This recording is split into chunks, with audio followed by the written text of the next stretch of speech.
Kalau semua potensi Aceh dikemas dengan strategi yang cerdas, Aceh bisa jadi hub investasi baru di ujung barat Indonesia. Bayangkan saja, suatu hari nanti mobil-mobil plat BL tidak lagi masuk Medan untuk berbelanja. Tapi justru orang Medan yang plat BK yang datang ke Aceh karena ekonominya hidup dan berkembang pesat.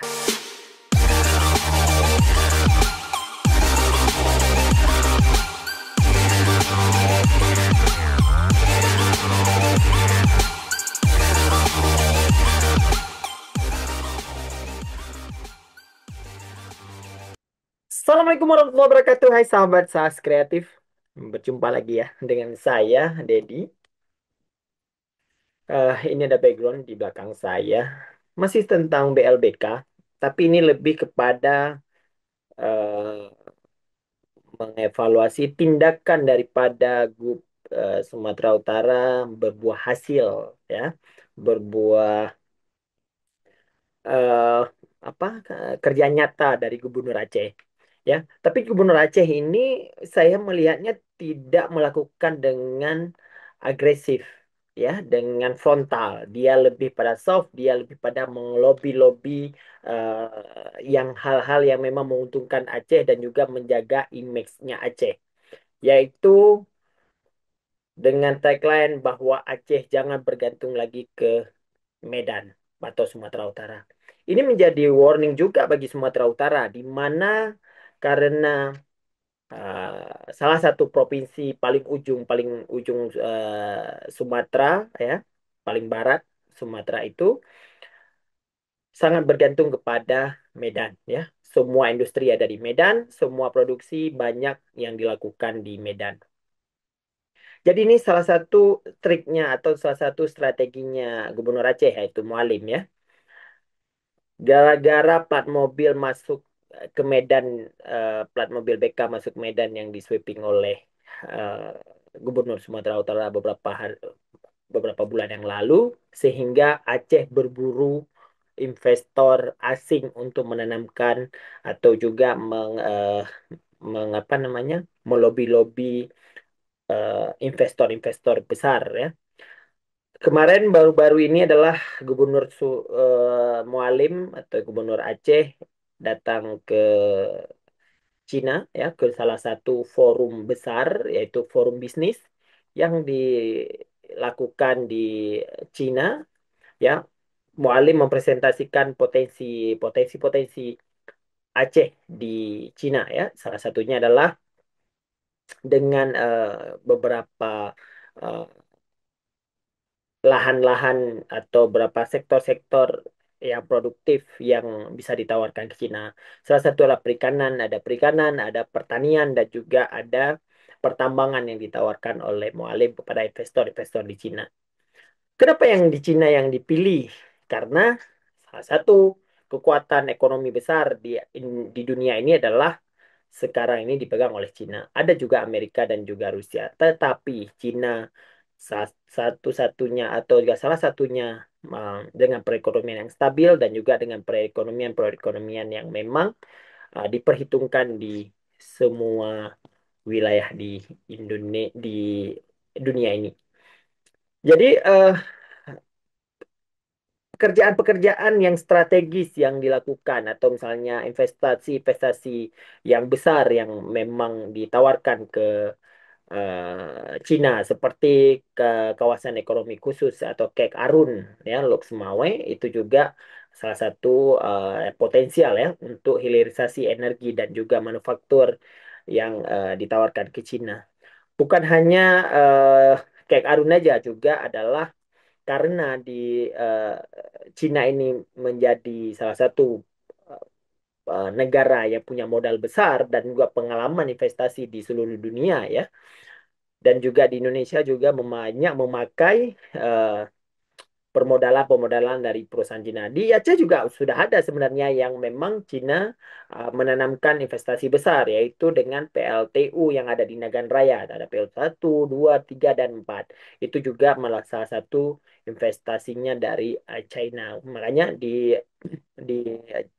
apa di Aceh Barat itu ada warga negara asing ya dari China yang memang mengengineer mengengineering mengengineerkan mesin-mesin yang ada di PLTU 1, 2, dan 3, 4 ya.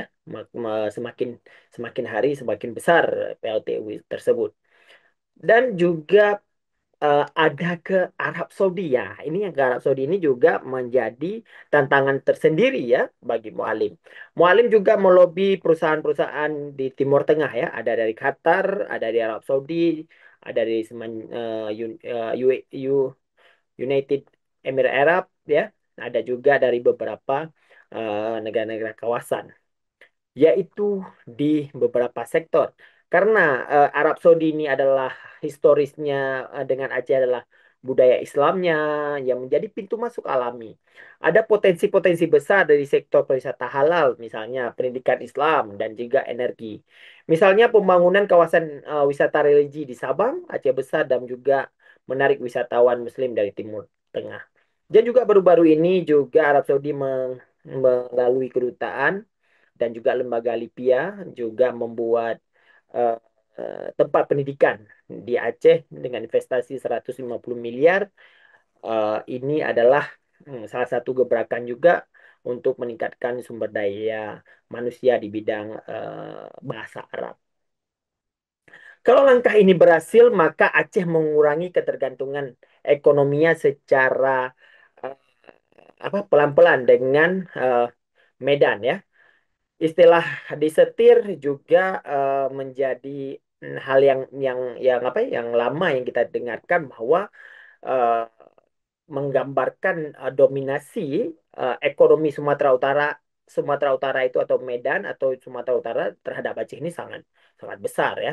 Dalam investasi langsung dari luar negeri ini juga menjadikan salah satu sumber pendapatan besar juga bagi Aceh. Menciptakan lapangan baru ya juga menjadi sektor utama di bidang industri dan pariwisata itu juga menjadi hal yang bagus untuk Aceh. Juga meningkatkan pendapatan asli daerah melalui pajak dan retribusi, membangun kemandirian energi dan produksi, agar barang-barang kebutuhan tidak semua dibeli dari luar. Jadi Aceh ini bisa memproduksikan kebutuhan pokok atau juga kebutuhan-kebutuhan yang memang mendasar itu ada di produksi di Aceh. Tapi tentu saja tidak semudah itu ya, tidak semudah itu. Ada tantangan besar yang perlu dihadapi uh, sebuah daerah ya sebelum investor asing itu benar-benar mau menanamkan modal di Aceh. Pertama adalah regulasi dan perizinan ya. Ini lagi-lagi yang diciptakan oleh luar adalah di mana setiap investor yang mau masuk ke Aceh selalu dibayangkan, selalu terbayang-bayang adalah di mana regulasi dan perizinan yang sangat sulit ya. Padahal tidak ya. Kita bisa melihatlah komitmen daripada Gubernur Aceh bahwa mempermudah perizinan, mempermudah regulasi-regulasi yang memang yang ada yang rumit dipersingkat, ada yang lama dipersingkat, ada yang rumit dipermudah dan lain-lain. Dan juga ada yang kedua yaitu stabilitas politik dan keamanan. Ini menjadi resiko besar bagi Aceh atau tantangan besar bagi Aceh. Karena kenapa? Aceh ini dilanda konflik di hampir 32 tahun, di mana stigma stabilitas politik dan keamanan ini selalu terbayang-bayang di mana-mana.